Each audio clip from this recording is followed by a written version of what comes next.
This episode of Destructoid is brought to you by Carbonite. Coming up on Destructoid, Halo 4 meets Metal Gear with a new multiplayer vehicle, Resident Evil 6 got reviewed, and XCOM might have turned into a third-person shooter. All that and more right now on Destructoid.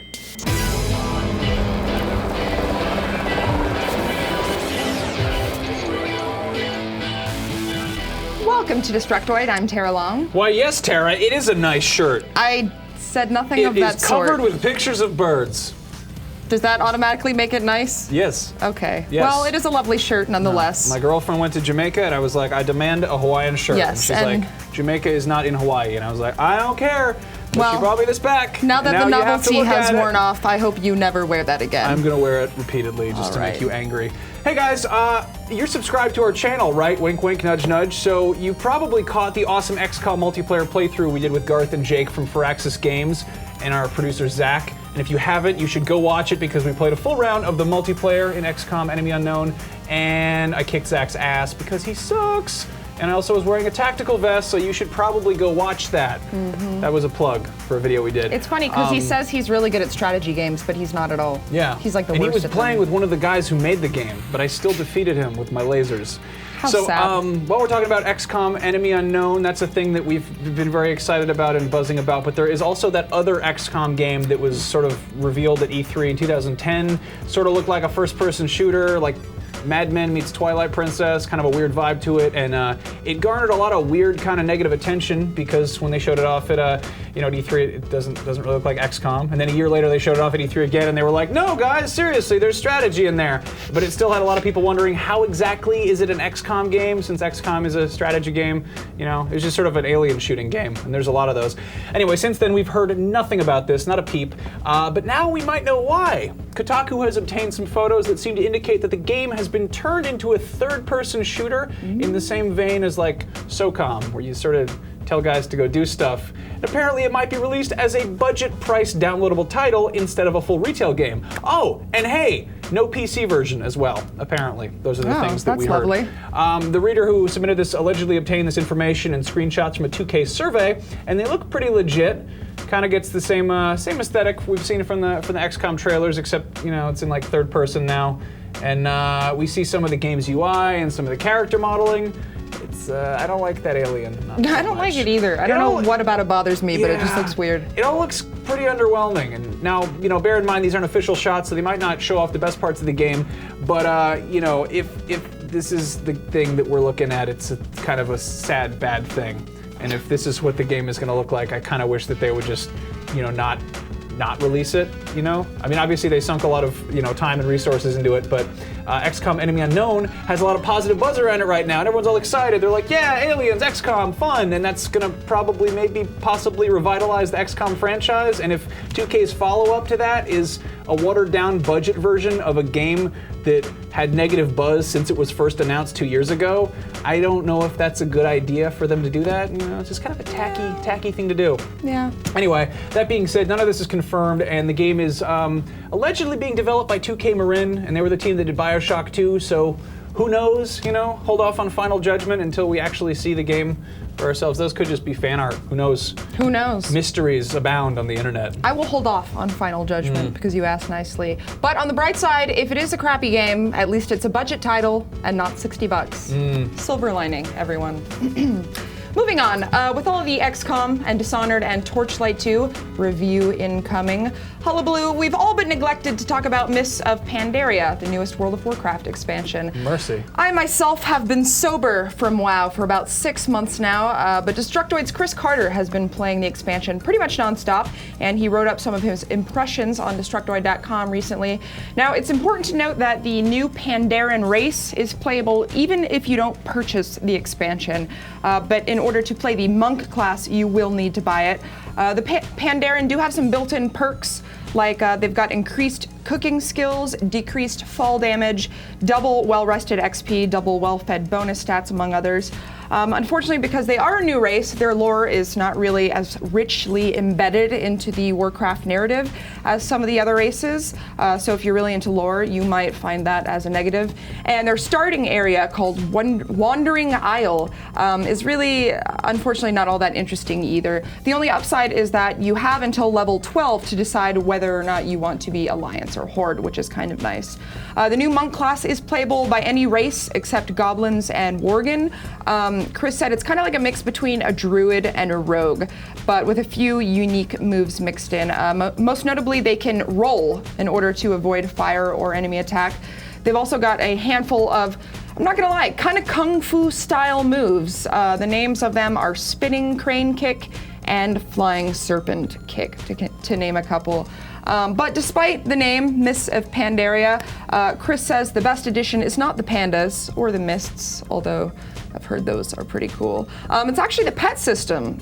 You can have up to 500 pets now. You can share them across all of your characters and profiles. You can send your pets on quests. You can level them up. You can train them. You can initiate battles that you can find all around your minimap. You can even sell or trade your pets on the auction house, which is kind of morbid when you think about it, but also kind of cool because money. It's a pretty deep system, and pets are usable by anyone over level 5, so if you're looking for something to pull you back into WoW, that might just be the answer. Aside from everything I just listed, there's also, of course, new dungeons, new raids, new battlegrounds, a new talent system that was actually implemented back in August, and of course, a new level cap of 90. If you want to read more about what the new expansion has to offer, you should definitely check out Chris's impressions piece over on Destructoid.com. It seemed like he liked a lot of the new changes that they made, although I can't say the Pandaren race is really enough reason on its own to pick the game back up again, unless you've been thinking about it, in which case, go right ahead. It's yes. free until level 20. So. Great, yeah, Kung Fu Pokemon Pandas, whatever, yeah. All right. Kung Fu Panda. Has Jack Black called his lawyers yet, or what's up with that? Just talk about things. One piece of news we weren't able to talk about last week was a new Splinter Cell Blacklist trailer entitled The Fifth Freedom, which reintroduced us to Sam Fisher's special privileges, which basically allow him to go do whatever the hell he wants, you know, like break laws and shoot guys and stuff. It's sort of like Tom Clancy's less stylish version of James Bond's License to Kill. White privilege. The Fifth Freedom. This is, the overall Team America World Police vibe of this trailer, and on top of Sam killing lots of people, has kind of invigorated concerns that people have had that this series is taking maybe a new direction. Ever since we saw Sam firing machine guns and calling in airstrikes in the E3 reveal, fans have been very vocal about the more action-heavy direction the formerly stealthy series seems to be taking. Blacklist director David Footman decided he needed to address these concerns once and for all by saying that the fans' responses are oblivious. Yes. In an interview with Eurogamer, Footman said that everyone can make a knee-jerk reactions to a vertical slice of the game that are really uninformed as to what the whole experience is like. We really have to be patient as we roll out each item about the game. That seems like a fair argument, especially since, Ubisoft has released ghost playthroughs of the same level, showing off how you can use stealth to complete objectives, but it's also kind of unfair to write off fan reaction as uninformed based on gameplay playthroughs that have been released by the game's publisher. And if you don't want a game to be viewed as a non-stealthy game, maybe don't release gameplay that just shows that off. Show off some different styles of gameplay at the same time. I mean, it's pretty simple. If people are uninformed, just do a better job of informing them. Look at Dishonored. Dishonored did a great job. They were like, here, you can kill all the people, or you can kill none of the people. You just do that. Just do what Dishonored's doing. Anyway, Footman explained the actiony debut of Blacklist by saying that the game needs to be a big blockbuster, which I guess just justifies the tone for the first gameplay trailer. But maybe teams need to get a little more creative about how they unveil and showcase the best parts of the game. In this case, the diversity of playstyles, instead of just saying, look, we shot the guys in the head and they blew up because video games.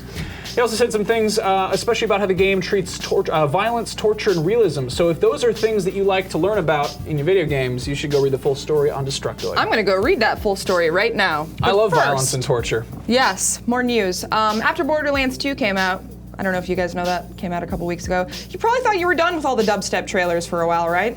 Wrong. Halo Waypoint has released a new video showing off some mech battles, which is apparently a thing you'll be able to do now in Halo 4 multiplayer. They're introducing a new Ragnarok map, which is actually just a slight variation of the Valhalla map from Halo 3. It's designed to accommodate both vehicular and mech combat. Specifically, players will have the option to control a Mantis mech, which is equipped with a machine gun on one arm and a rocket launcher on the other, because this is America. And it can also destroy cars and kill people by stomping on them, so that's pretty cool. Of course, the mechs aren't completely indestructible. That would be unfair. Opposing players will be able to hijack them and throw a grenade in if you're not careful, so, you know, be careful. Right. Yeah. And before we're done talking about this, our resident Halo expert, Hamza Aziz, just tweeted a GIF of a teabagging mantis. So there's that. Yeah. Wow. Right at the end of the trailer, just to send you off on a good note. Halo 4 will be out on November 6th for Xbox 360, kind of sandwiched in between Assassin's Creed 3 and Black Ops 2. So yeah, well, hey, it's Halo 4. Busy time. Speaking of sequels, we're going to be back in just a second to talk about Resident Evil 6, but first we must thank our sponsor, Terra. So maybe you're unlucky when it comes to technology, but that doesn't mean you have to be unprepared. Carbonite protects your pictures and other files from a computer crash, fire, theft, nuclear fallout, almost any natural or man-made disaster by automatically and continually backing up your files and keeping them safe and secure so you never have to remember to back up again. Whether you have 1, 2, maybe even several computers at your home or small business, Carbonite is simply the better backup plan. Over 1 million customers trust them to protect their files with plans starting at only $59 a year. Even better, you can start your free trial at Carbonite.com with the offer code Destructoid, and you will get 2 bonus months if you decide to buy completely free. Again, that is Carbonite.com, and the offer code for 2 bonus months is Destructoid. Destructoid. Hey, that's the name of our show. And actually, it's quite poignant because I've had a computer hard drive crash on me in the past week, and my phone just up and erased everything. So sign up it's for a good week for me, yeah. Back to the news. Easily the biggest game to come out this week is Resident Evil 6. And if you spent any time on the internet today, then you've probably heard some things about it. Yeah. Our very own Jim Sterling reviewed the game for Destructoid, and while he may not have necessarily enjoyed his playthrough, one thing is certain, I guess it's a big game? It's a big game. It's a big game. So yeah, Resident Evil 6 is composed of 4 separate campaigns revolving around Leon, Sherry, Chris, and Ada Wong, and Jim compared the game to a Michael Bay film, which might not be a bad thing for everyone, but in the context of Resident Evil, it certainly was for Jim. Beyond the numerous helicopter explosions and car chases, there's apparently just really not enough distinctive gameplay to back any of it up. Jim says the combat is a mixture of quick-time events and boring shooting sequences, and while the game does offer some new enemy types, like the Hyavo, which mutate and spawn new limbs when you shoot any of them off, there's no longer any strategy involved in killing them. Yeah, how do you, incapacitate an enemy when you shoot its legs off and they just grow right back and become meaner? There's nothing you can do in that instance, thankfully, really. I didn't have to play the game, so. Yeah. For all of its grand presentation, the excitement in Resident Evil 6 wears down very fast, and the combat quickly becomes even more slow-paced than it was in the critically panned games in the series like Operation Raccoon City. Yeah. Apparently 3 of the 4 campaigns also feature secondary characters, which Jim said were kind of boring. And they obviously included those to allow for co-op, which Jim also said was hackneyed and involved a lot of quick time events again, and a lot of waiting around while your co-op partner presses a button. Yeah, he mentioned a part where you have to start the car, and the friend just has to wait and while you're starting the car. And yeah, it sounds terrible. Numerous complaints. Other ones include the awful camera controls, which I've been reading about in almost every review. The useless cover system, which actually forces you to take cover even when you don't want to, and then won't let you aim from cover. And then the health regen system, which they completely revamped and actually made it more complicated for no discernible reason whatsoever.